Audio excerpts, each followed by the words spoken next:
जय जय रघुवीर समर्थ. समर्थ म्हणतात की एखादं निवेदन ठेवलं तर परमेश्वरावर विश्वास ठेवला पाहिजे की या निवेदनाची माझी आज ना उद्या पूर्तता होणार. पण आपला विश्वास मात्र डगमगतो आणि आपण अविश्वास परमेश्वराला दाखवतो आणि त्यामुळेच त्या निवेदनाची पूर्तता होत नाही असं समर्थ आपल्याला ते सांगतात. समर्थ म्हणतात की ज्यावेळी शबरीला कळालं की आपला विवाह होणार आहे आणि आपल्या विवाहामुळे अनेक प्राण्यांचे जीव जाणार आहेत हे तिला कळाल्यानंतर ती 7 वर्षाची शबरी ज्यावेळेस घरातून बाहेर पडली त्यावेळेस मात्र तिला ऋषी भेटले आणि ऋषी म्हणाले की तुला श्रीराम प्रभू एकदा का होईना दर्शन देतील. बघा म्हणले समर्थ, 7 वर्षाच्या शबरीने कधीही विचारलं नाही की त्यांना कधी येतील, कुठल्या टायमाला येतील, कुठल्या वेळेला येतील, किती तारखेला येतील, असं तिने जरा सुद्धा प्रश्न केला नाही. 7 वर्षाची असल्यापासून तिने श्रीरामांची वाट बघत बसली. ज्यावेळेस ती थकली वयस्कर झाली त्यावेळेस मात्र श्रीराम प्रभूंनी तिला दर्शन दिलं. त्यावेळेस मात्र श्रीराम प्रभूंचा जन्मही झाला नव्हता असं समर्थ आपल्याला इथे सांगतात. श्रीराम प्रभू कसे दिसतात, कसे आहेत हेही तिला माहिती नव्हतं. पण ज्यावेळेस श्रीराम प्रभू तिला दर्शन द्यायला आले त्यावेळेस आतला आत्मा रामच तिला म्हणाला की हे जे आले आहेत ते श्रीराम प्रभूच आहेत. आणि त्यावेळेस मात्र तिने अंतःकरणातून श्रीराम प्रभूंचे नामस्मरण चालू केलं होतं आणि रोज ती श्रीराम प्रभूंची वाट बघत होती. पण एक ना एक दिवस तिचा विश्वास मात्र कायम होता की मला एक ना एक दिवस तरी श्रीराम प्रभू दर्शन देतील आणि त्यांनी मात्र तिला दर्शन दिलं. म्हणजे समर्थ काय म्हणतात की त्या शबरीसारखा आपलाही दृढ विश्वास पाहिजे. विश्वास असेल तरच सर्व गोष्टी होतात असं समर्थ आपल्याला इथे सांगतात. पण आपण थोडाफार जरी आपल्याला त्रास झाला तर आपला विश्वास मात्र सद्गुरु चरणापासून डगमगीत होतो आणि आपण अविश्वास दाखवतो असं समर्थ आपल्याला इथे सांगतात. समर्थ म्हणतात की भक्त प्रल्हादालाही किती त्रास झाला तरीही भक्त प्रल्हादाचा आपल्या ईश्वरावर, आपल्या नारायणावर मात्र दृढ विश्वास होता. किती त्रास त्याने सहन केलं पण नारायण आपल्या सर्व त्रासातून मला सोडवणारच हा भक्त प्रल्हादाचा दृढ विश्वास होता असं समर्थ आपल्याला ते सांगतात. संत मीराबाईचा श्रीकृष्णावर दृढ विश्वास होता. सासरची लोक मात्र संत मीराबाईला खूप त्रास देत होते. एक दिवशी मात्र सासरच्या लोकांनी संत मीराबाईच्या अंगावर उकळलेलं पाणी टाकलं पण संत मीराबाईंना मात्र काही झालं नाही. पण प्रभू श्रीकृष्णांच्या मात्र सर्व अंगावर फोड उमटले असं समर्थ आपल्याला ते सांगतात. जर आपली दृढ विश्वास, दृढ निष्ठा, अंतःकरणातून शुद्ध भाव असेल आणि नामस्मरण असेल तर आपली सर्व संकट, आपला सर्व त्रास तो परब्रह्म स्वतः सहन करतो असं समर्थ आपल्याला ते सांगतात. समर्थ म्हणतात की ज्यावेळेस गजेंद्र कमळाचं फूल परब्रह्मासाठी आणायला गेला होता पण त्यावेळेसच मात्र मगरीने त्याचे पाय पकडले. पण गजेंद्रचे मात्र शुद्ध भाव होता. गजेंद्रचं मात्र नामस्मरण होतं आणि अंतःकरणातून गजेंद्रने परमेश्वराला हाक मारली आणि त्यावेळेस मात्र गजेंद्रुला मात्र संकटातून सोडवायला परब्रह्म आले असं समर्थ आपल्याला ते सांगतात. आणि म्हणूनच तो श्लोक समर्थ रामदासांनी लिहून ठेवला होता की गजेंद्र महासंकटी वाट पाहे तया कारणे श्रीहरी धावत आहे. उडी घातली चाहला जीव दानी नुपेक्षी कदा देव भक्ताभिमानी. म्हणजे भक्ताभिमानी देव सर्वांचाच पाठीराखा आहे. भक्ताभिमानी देव हा सर्वांचा पाठीराखा आहे. तो केवळ लोकांचाच आहे असे नाही तर तो पशूंचाही उद्धार करतो. मगरीने गजेंद्रचे पाय धरून त्याला पाण्यात ओढण्यास सुरुवात केली होती. मगरीने मात्र गजेंद्रचे पाय पकडले आणि त्याला पाण्यात ओढण्यास सुरुवात केली. तेव्हा त्या प्राण संकटात गजेंद्रने कळकळून श्री हरीला हाक मारली. तेव्हा मात्र त्या प्राण संकटातून गजेंद्रने कळकळून श्री हरींना हाक मारली आणि त्यावेळेस मात्र श्री हरी त्याला सोडवण्यासाठी धावले. श्री हरी मात्र त्याला त्या संकटातून सोडवण्यासाठी धावले आणि त्याला वाचवले. असा हा भक्ताचा अभिमानी देव आपल्या भक्तांची कधीही उपेक्षा करत नाही.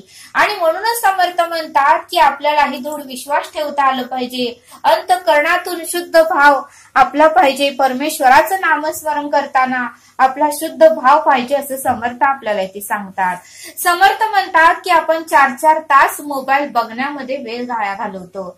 बघून असं समर्थ कधीही म्हणत नाहीत, बघा म्हणतात, पण आपल्याला एक अर्धा पाऊण तासाची उपासना करायला टाइम भेटत नाही असं समर्थ आपल्याला ते सांगतात. म्हणून समर्थ म्हणतात की सिरियल बघताना आपण अलर्ट असतो, मोबाईल बघताना आपण अलर्ट असतो. सिरियल बघताना जर एखादं लहान मूल टीव्ही समोर आलं तर लगेचच एखादी ताई म्हणते, सरक सरक, मला काही दिसत नाही, काय चाललंय हे मला बघू दे. म्हणजे तिथे किती आपण तात्पर आहे, तिथे किती आपण, ते सर्व खोटं आहे. सिरियलचे सर्व काही ऍक्टिंग असते ती सर्व खोटी असते, तरीही आपण ती खरी समजून अक्षरशः अलर्ट होऊन ते बघतो.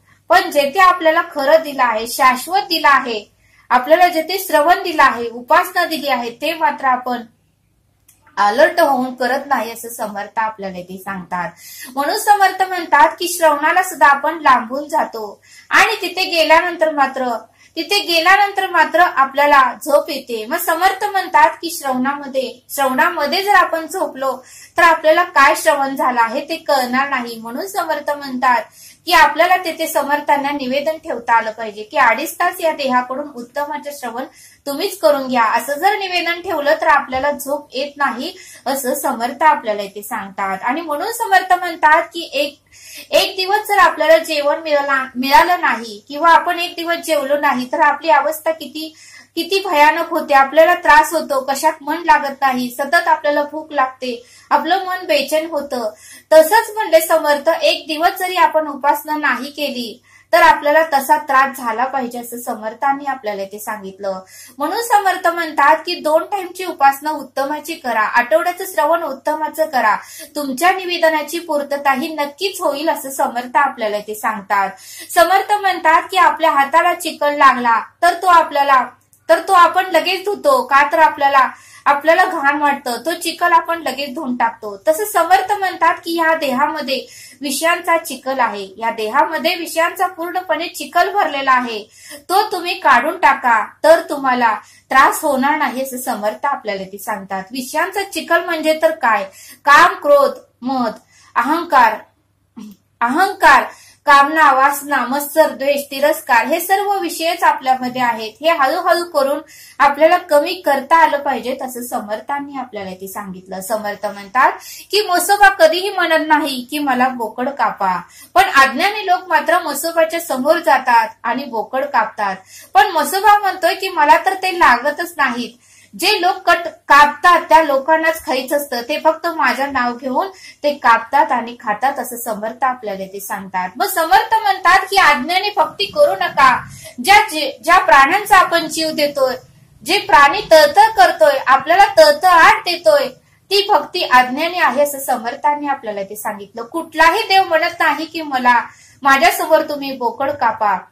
म्हसोबाने कधीही सांगितलं नाही, कुठल्याही ग्रंथामध्ये लिहिलेलं नाही की माझ्या समोर येऊन बोकड कापा. समर्थ म्हणतात की अज्ञानी भक्ती करू नका, मुक्या प्राण्यांची जीव घेऊ नका, त्यांचा तळतळाट घेऊ नका असं समर्थांनी आपल्याला इथे सांगितलं. समर्थ म्हणतात की आपल्या हाताला जर चुकून चाकूचा धार लागला किंवा आपल्या पायावर जर दगड पडला तर आपल्याला किती वेदना, किती त्रास, किती दुःख होतं, आपला जीव तळ करतो. आणि त्या मुक्या प्राण्याला मात्र, त्या बोकडाला मात्र आपण कट करतो, त्यावेळेस मात्र त्या जीवाला किती त्रास होत असतील, किती वेदना होत असतील, किती दुःख होत असतील याचा विचार करा. ही अज्ञानी भक्ती करूच नका असं समर्थांनी आपल्याला इथे सांगितलं. आणि म्हणून समर्थ म्हणतात की म्हसोबा कधीही म्हणत नाही की माझ्या समोर येऊन तुम्ही बोकड कट करा, असं कधीही तो म्हणतच नाही असं समर्थांनी आपल्याला इथे सांगितलं.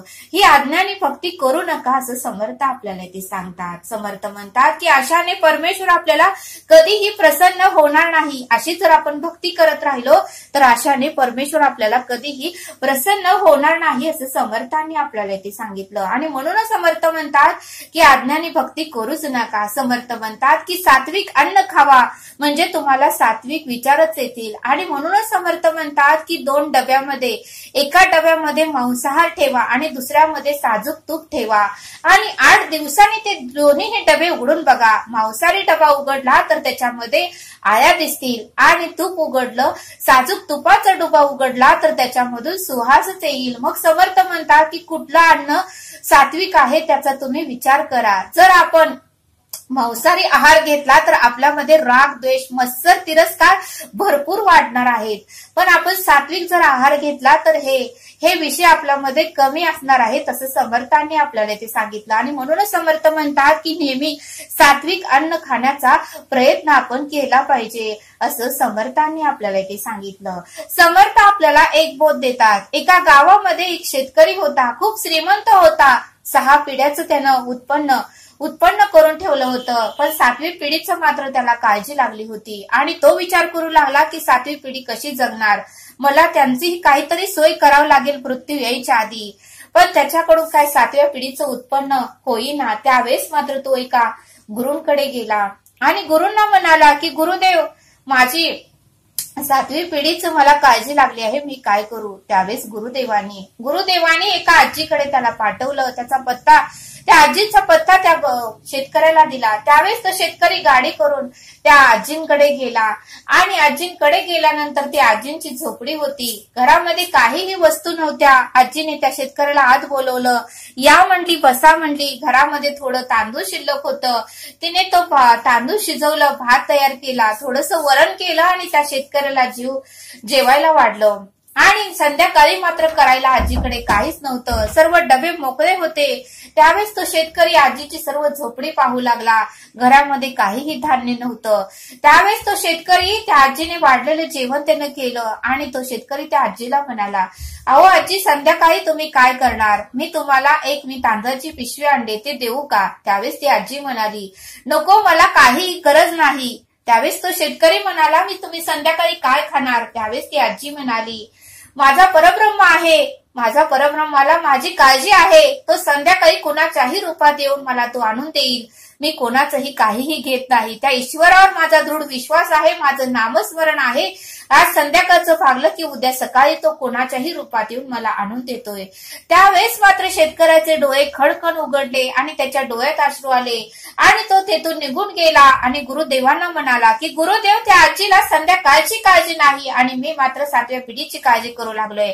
त्यावेळेस गुरुदेव म्हणाले की तू फार काळजी करत आहे, तू 7व्या पिढीची काळजी करत आहे, पण 7वी पिढी अपंग होऊन कधीही जन्माला येणार नाही. 7वी पिढी पूर्णपणे व्यवस्थितच जन्माला येणार आहे. जर 7वी पिढी अपंग होऊन जन्माला यावी असं वाटत असेल तर तू 7व्या पिढीचंही उत्पन्न तयार करून ठेव.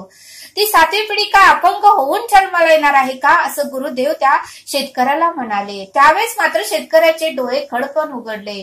मग या बोधातून समर्थ म्हणले, हे शिकायला मिळतं की आपण मात्र पुढच्या पिढीची काळजी करतो, पण पुढची पिढी काय अपंग होऊन जन्माला येणार आहे का, असं समर्थांनी आपल्याला ते सांगितलं. जर आपल्याला वाटत असेल की पुढची पिढी अपंग होऊन जन्माला येऊ दे, तर मग तुम्ही 7व्या पिढीचंही उत्पन्न करून ठेवा असं समर्थ आपल्याला ते सांगतात. म्हणून समर्थ म्हणतात की तुम्ही पुढची जास्त काळजी करू नका. आपल्याकडे जेवढा आहे त्यामध्ये समाधानी राहा, त्यामध्ये सुख शांती शोधा आणि त्यामध्येच तुम्ही भगवंताचं नामस्मरण, चिंतन, श्रवण आणि उपासना करा. बाकी सद्गुरू तुम्हाला काहीही कमी पडू देणार नाहीत असं समर्थांनी आपल्याला ते सांगितलं.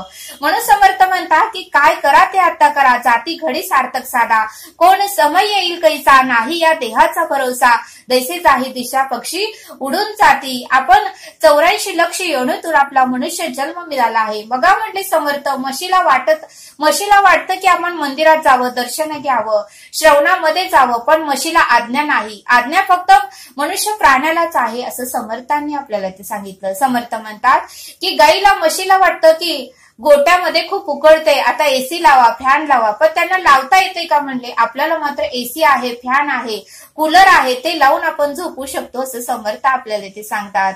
बघा म्हणले समर्थ, कुत्र्या मांजरांना वाटतं की तेच खाऊन कंटाळा आलाय. म्हशीला वाटतं की चारा खाऊनच कंटाळा आलाय, कधीतरी हॉटेलमध्ये जावं, हॉटेलातलं खावं असं त्यांना वाटतं, पण त्यांना जाता येते का, नाही म्हणले. आपल्याला वाटतं, आपण मात्र म्हणले चपाती भाकरी खाऊन कंटाळा येतो म्हणून आपण कोबी मंचुरियन खातो, हॉटेलमध्ये जातो, हॉटेलमध्ये जे काही पदार्थ आवडतात ते आपण मागून घेतो, आपल्याला ते करता येतं, पण 84 म्हणजे जे काही प्राणी आहेत त्यांना ते करता येते का म्हणले. आपण त्या योनीतून आपण आलेलो आहे, आता ह्या मनुष्य योनीत आपल्याला सार्थक करायचं आहे असं समर्थांनी आपल्याला ते सांगितलं.